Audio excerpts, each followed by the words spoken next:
Greetings and salutations. Today we'll be covering the murder of Jenny Low Chang. Jenny Low Chang was known to be a tenacious and driven young woman who was born on February 5th, 1958 in the city of Los Angeles. Her pursuit of success led her to the esteemed halls of San Francisco's State University in 1975. This was a pivotal milestone in her education journey. It must be noted that Jenny's commitment to excellence, particularly academic excellence, was evident as she consistently earned a place in the university's revered dean's list. This was a testament to her unwavering dedication to education. Beyond her scholarly pursuits, Jenny exemplified responsibility and resourcefulness. She was known to be a seamstress extraordinaire, and she meticulously sewed her own garments, in a testament to her own ability to navigate the intricacies of life while diligently saving her hard-earned money. In the year 1977, Jenny stood at the precipice of a promising future as a 19-year-old pre-dental student. It must be noted that, like countless other students, she frequented the halls of San Francisco's State University's library, seeking solace amidst the towering shelves of knowledge. Little did she know that this sanctuary of learning would transform into a chamber of unspeakable horror, forever shattering her dreams and leaving behind a haunting mystery which endures to this day. Jenny's life was tragically cut short as she was the victim of a heinous and brutal crime. However, the identity of her assailant remains obscured in a veil of darkness, leaving investigators and loved ones desperate for answers, even to this day. In the evening of September 11th, 1977, a chilling silence hung heavy in the air as Jenny Low Chang embarked on her routine pilgrimage to the library. As she had countless times before, she informed her roommate of her intended destination and ventured out into the night, vanishing into the labyrinthian corridors of knowledge. The faculty reading room of the library was a sanctuary of intellectual pursuit, which beckoned to Jenny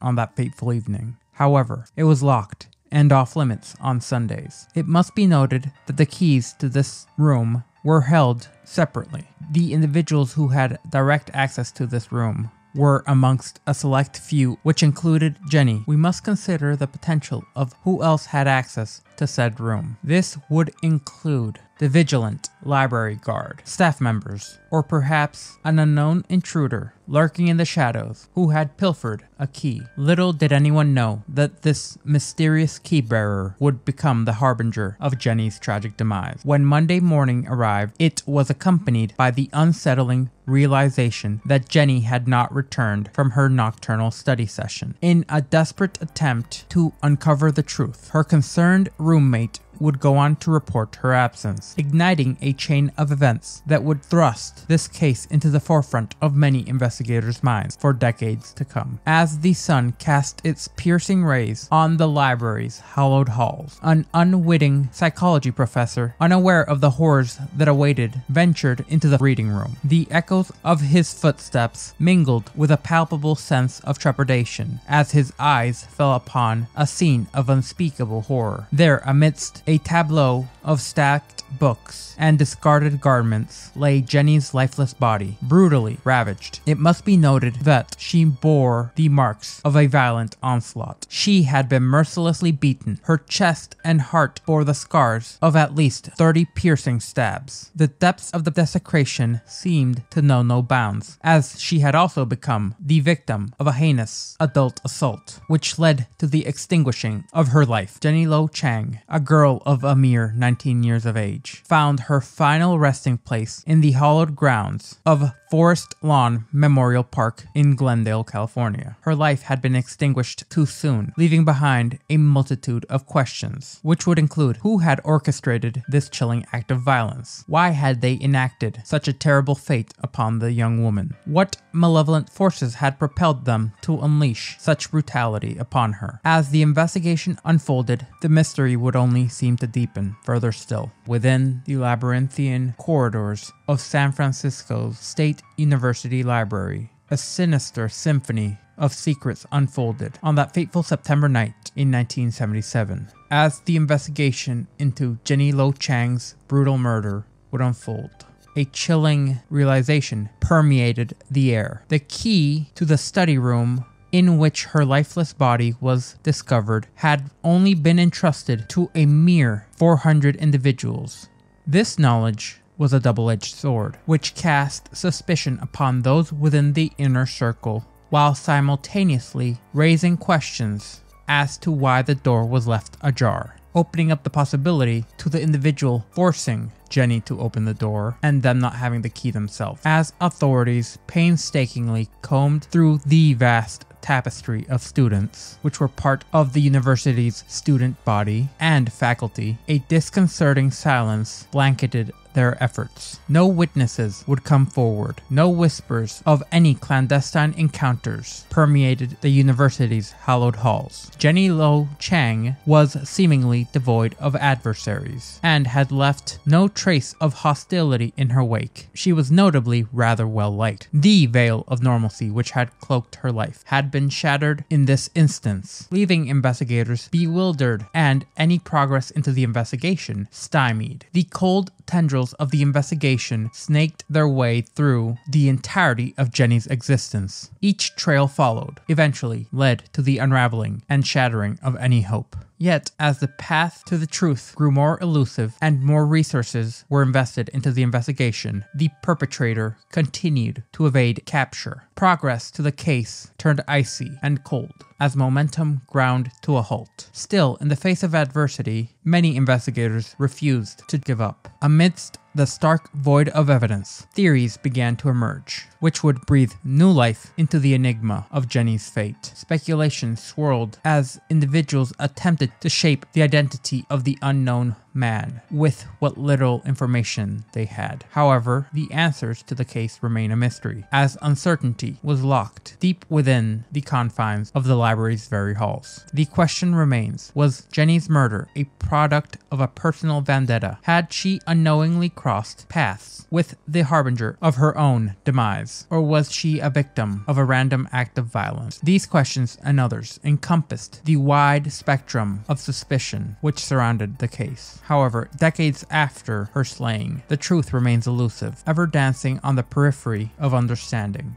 as the chilling details of Jenny Low Chang's tragic demise continued to perplex investigators. However, ever-vigilant internet sleuths wove a tapestry of theories around her unsolved murder. Amongst the sea of conjecture, two prominent names emerged, both infamous killers, whose notoriety cast a haunting shadow over the case. However, delving deeper into their profiles and timelines reveals significant discrepancies which do challenge the viability of these theories. One of the most prevalent speculations which entwines with Jenny's fate is that of the figure known as the Zodiac Killer, who was a notorious serial murderer whose identity remains shrouded in anonymity. Although the Zodiac Killer's chilling legacy instills fears in the hearts of many, both in the US and abroad, it is essential to scrutinize the facts surrounding this theory, starting with the Zodiac Killer's reign of terror, primarily transpiring in the 1960s, leaving a trail of victims both brutally stabbed and or shot. The discrepancy between the Zodiac Killer's confirmed crimes and Jenny's tragic fate notably diminishes the likelihood of his involvement, unless by some twist of fate, the Zodiac Killer had some affiliations with the San Francisco State University, which is a possibility. As time goes by and the enigma persists, this theory has waned. Another name that surfaces amidst the tumult of speculation is that of Rodney Alcala, colloquially known as the dating game killer. Yet closer examination of Alcala's movements and his modus operandi leads many to swiftly dismiss this theory, along with any notion of his connection to Jenny's case. Alcala's documented whereabouts during the latter half of 1977 align with the Los Angeles area, where he primarily operated. His preferred methods include both bludgeoning and strangulation. These methods diverge significantly from the multiple stab wounds inflicted upon Jenny. Moreover, Alcala's notorious ploy of luring victims through his ruse as a photographer fails to align with the circumstances of Jenny's murder. The threads connecting these two were left both frayed and tattered. Nevertheless, in the midst of uncertainty, a beacon of plausibility emerges. This theory entwines Jenny's fate with an individual possessing intimate knowledge of the campus, the library, and the staff's reading room. This theory lays its focus towards the library guard who was on duty the night of Jenny's untimely demise. Whispers of their alleged absence from work the following day did ignite some suspicions, hinting at a potential sinister collaboration. The inherent position of authority held by this guard would have instilled a sense of trust within Jenny. Yet, through this consideration, one must tread carefully, for any conclusive evidence of said connection eludes investigators, leaving this as just conjecture. Peering through the fog of uncertainty, another alternative theory emerges, which implicated yet another member of the university's personnel, a faculty member said to have been present on the evening of September 11th, 1977, momentarily departed the premises during the very same hours when Jenny's life was tragically extinguished. Once again, whispers of the faculty member's particular knowledge regarding the case did trickle through the grapevine, casting suspicion upon them. Questions began to bubble up, such as, could they hold the elusive key which unlocks not just the truth, but the very room where the body was found? However, any answer still eludes investigators, as there was no tangible evidence to connect them to the case.